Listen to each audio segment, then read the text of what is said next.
नमस्कार, भक्ति व्रत कथा चैनल पर आपका स्वागत है।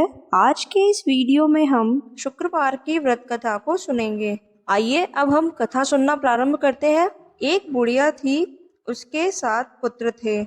6 कमाने वाले थे और एक निकम्मा था। बुढ़िया माँ 6 पुत्रों की रसोई बनाती थी और उन्हें भोजन कराती थी, और पीछे से जो भी कुछ बचता था वो 7वें पुत्र को दे देती थी, क्योंकि 7वां पुत्र न ही तो कोई कार्य करता था और न ही कमाने जाता था, परंतु वह बड़ा भोला भाला था, मन में कुछ विचार नहीं करता था। एक दिन 7वां पुत्र अपनी बहू से बोला कि देखो, मेरी माता मुझ पर कितना प्यार करती है। वह बोली, क्यों नहीं, सबका झूठा बचा हुआ तुमको खिलाती है। वह बोला कि भला ऐसे भी कहीं हो सकता है। उसे विश्वास नहीं था। उस लड़के ने कहा कि मैं जब तक अपनी आंखों से नहीं देख लूंगा मैं नहीं मान सकता। बहू ने हंसकर कहा कि तुम देख लोगे तब तो मानोगे। कुछ दिन बाद बड़ा त्योहार आया। घर में 7 प्रकार के भोजन और चूरमा के लड्डू बनाए गए। 7वें पुत्र ने अपनी पत्नी की बात को जांचने के लिए सिर दर्द का बहाना कर पतला कपड़ा सिर पर ओढ़कर रसोई में सो गया और कपड़े में से सब कुछ देखता रहा। 6 भाई भोजन करने आए तो उसने देखा कि माँ ने उनको सुंदर सुंदर आसन बिछाए हैं और 7 प्रकार की रसोई भी परोसी है, और वह बार बार आग्रह करके अपने 6 पुत्र को अच्छे से जिमा रही थी, तो वह यह सब कुछ देखता रहा। 6 भाई भोजन करके उठे तब माता ने उनकी जूठी थालियों में से लड्डुओं के टुकड़ों को उठाया और एक लड्डू बनाकर उसकी थाली में परोस दिया।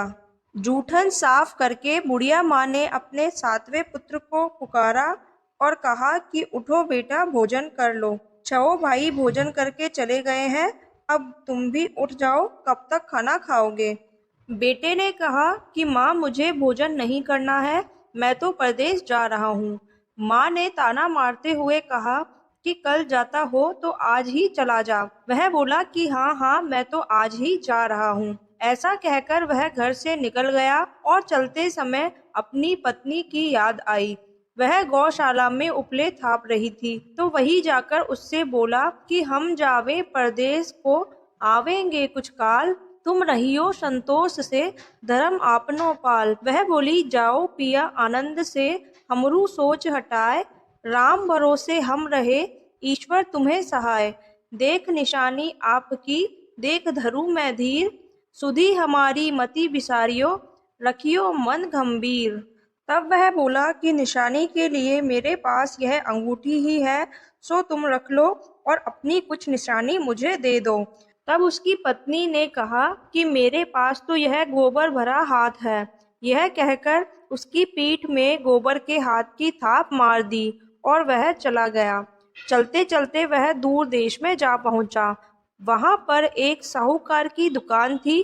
वहां जाकर कहने लगा कि अरे भैया, मुझे नौकरी पर रख लो। साहूकार को उसकी जरूरत थी, तो साहूकार ने कहा कि रह जा और यहीं नौकरी कर ले। लड़के ने पूछा, तनख्वाह क्या दोगे? तब साहूकार ने कहा कि काम देखकर बता देंगे। साहूकार के यहाँ नौकरी मिल गई और वह सवेरे 7 बजे से लेकर रात तक की नौकरी करने लगा। कुछ ही दिनों में दुकान का सारा लेन देन, हिसाब किताब, ग्राहकों को माल बेचना, सारा काम करने लगा। साहूकार के 7-8 नौकर थे। वे सभी अचंभित थे कि यह तो बहुत ही होशियार बन गया है। सेठ ने भी काम देखा और 3 महीने में ही उसे लाभ का आधा हिस्सेदार बना दिया और 12 वर्ष में ही वह सेठ बन गया। और उसका मालिक जो साहूकार था, वह अपना सारा कारोबार उस पर छोड़कर बाहर चला गया। अब बहू के साथ बहुत कुछ हुआ।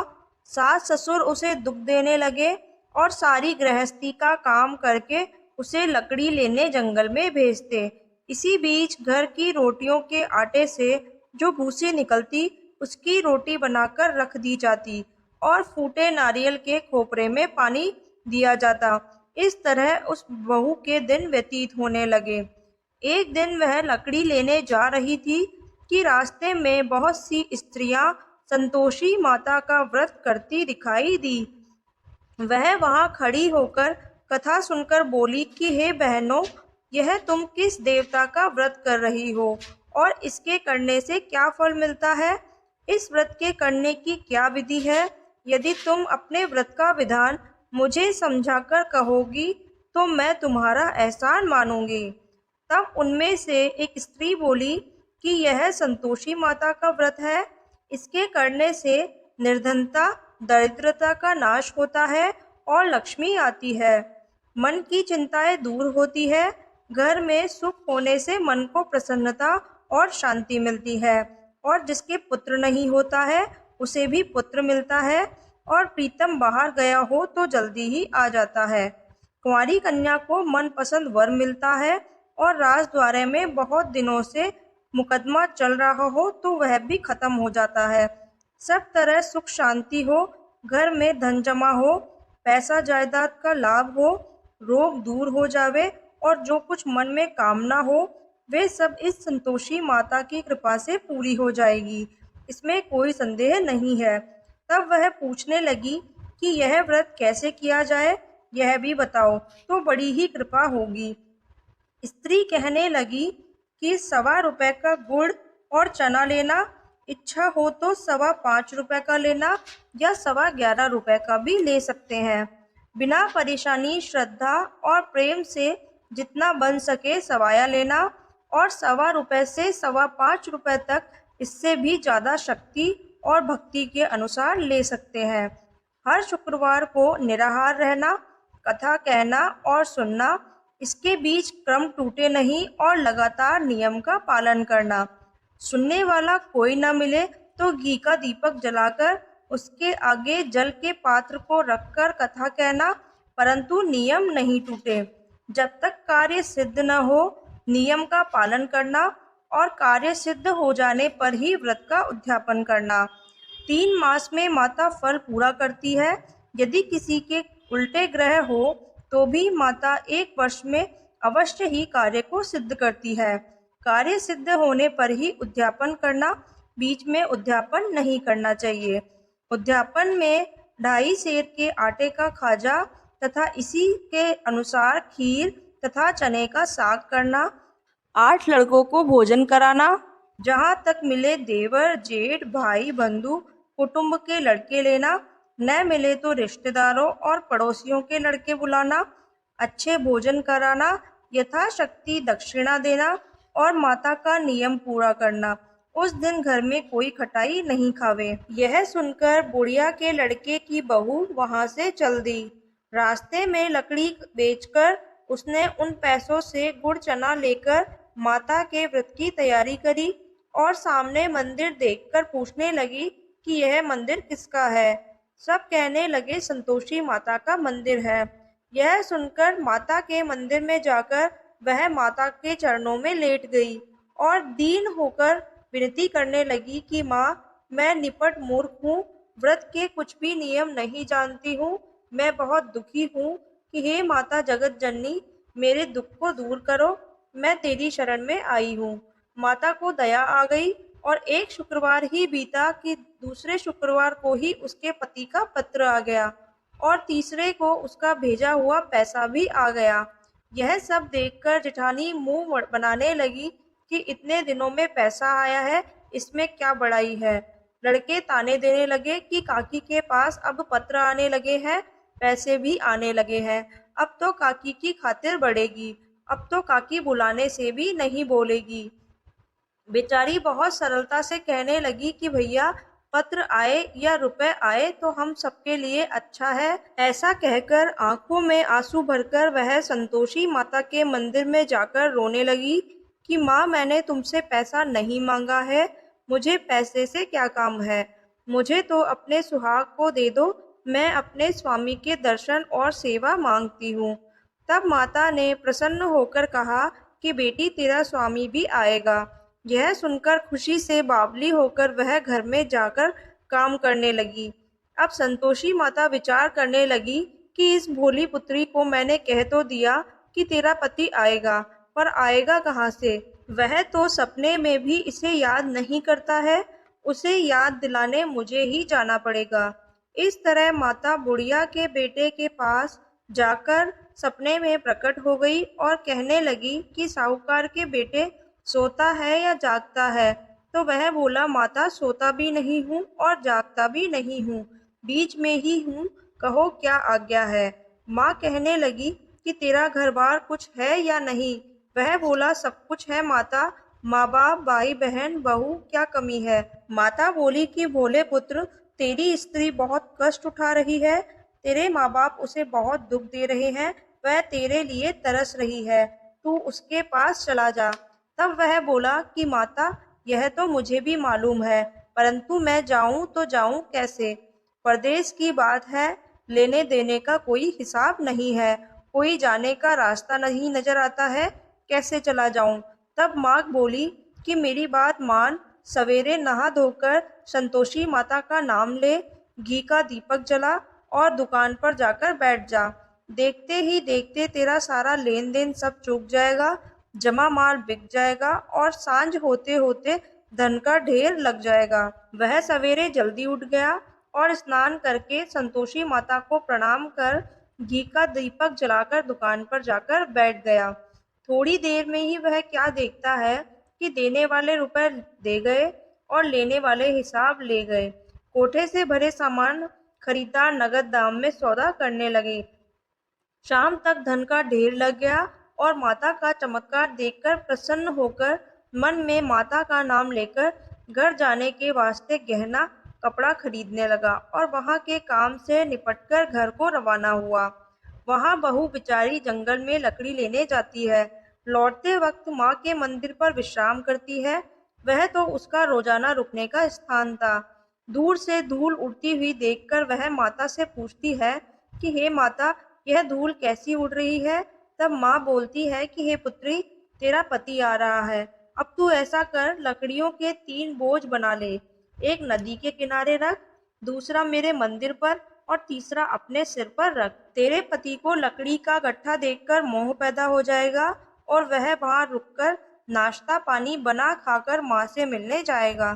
तब तू लकड़ियों का बोझ उठाकर घर जाना और बीच चौक में गट्ठा डालकर 3 आवाजें जोर से लगाना, लो सासू जी लकड़ियों का गट्ठा लो, भूसी की रोटी दो और नारियल के खोपरे में पानी दो, आज कौन मेहमान आया है। और उसने लकड़ियों के 3 गट्ठे बना लिए, एक नदी के तट पर रखा, एक माता के मंदिर पर रखा।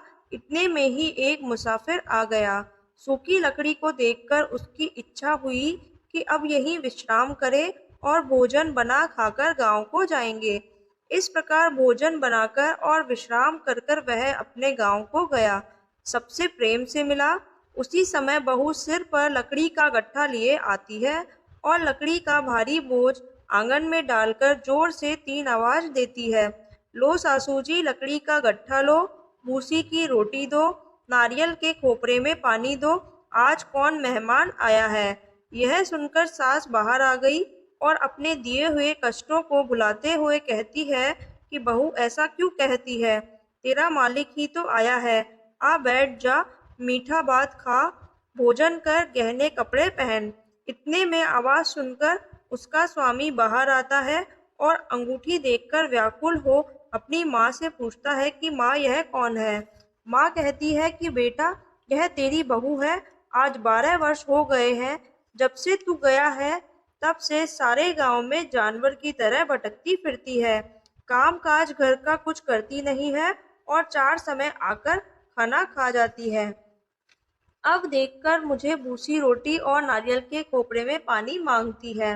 वह लज्जित होकर बोला कि ठीक है माँ, मैंने इसे भी देखा है और तुम्हें भी देखा है, अब मुझे दूसरे घर की चाबी दे दो, मैं उसमें रहूंगा। माँ ने उसे चाबी दे दी और तीसरी मंजिल के ऊपर वाले कमरे में वे दोनों सुखपूर्वक रहने लगे।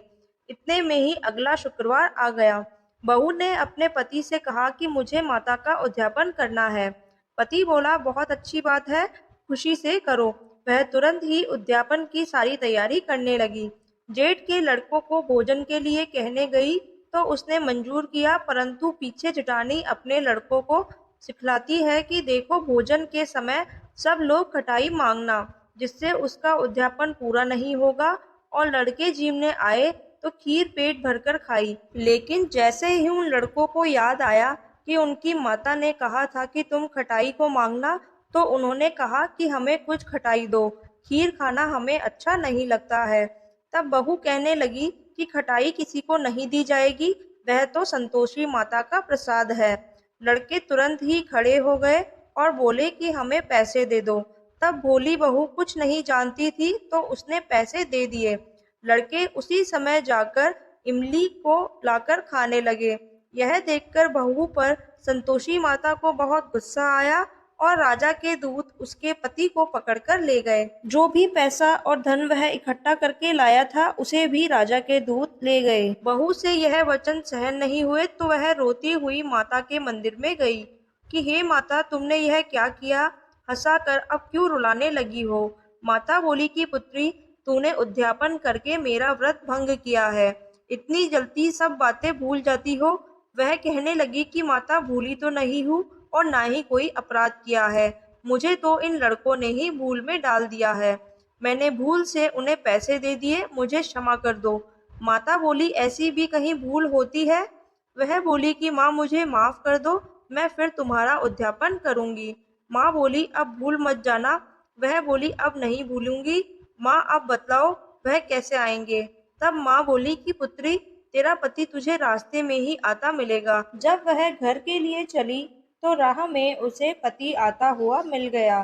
तब उसने अपने पति से पूछा कि तुम कहाँ गए थे? तब वह कहने लगा कि इतना सारा धन कमाया है तो उसका टैक्स राजा ने मांगा था तो वही भरने गया हुआ था।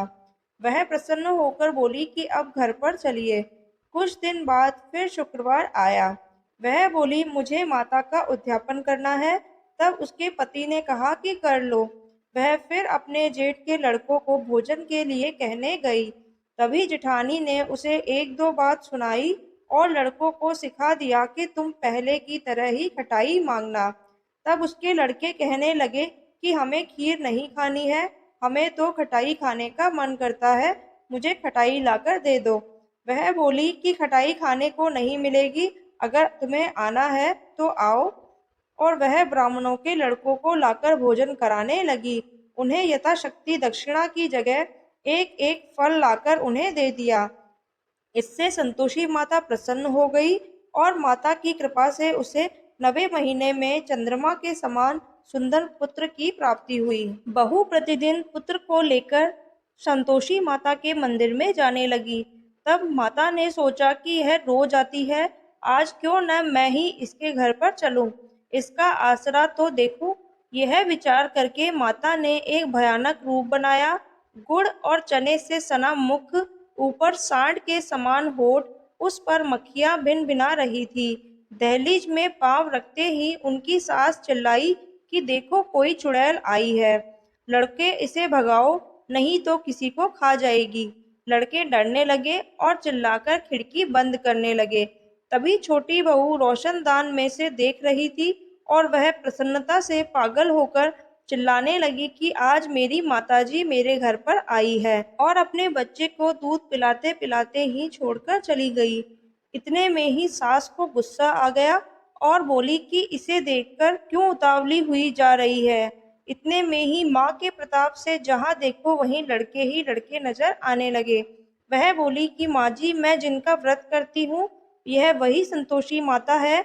इतना कहकर झट से सारे घर के किवाड़ खोल देती है और सबने माता के चरण पकड़ लिए और विनती कर कर कहने लगे कि हे माता, हम मूर्ख हैं, हम अज्ञानी हैं, पापी हैं, तुम्हारे व्रत की विधि हम नहीं जानते हैं, तुम्हारा व्रत भंग करें, हमने बहुत बड़ा अपराध किया है। हे माता, आप हमारा अपराध क्षमा करो। इस प्रकार माता प्रसन्न हुई और माता ने बहू को जैसा फल दिया वैसा सबको दे, जो पढ़े उसका मनोरथ पूर्ण हो। बोलो संतोषी माता की जय।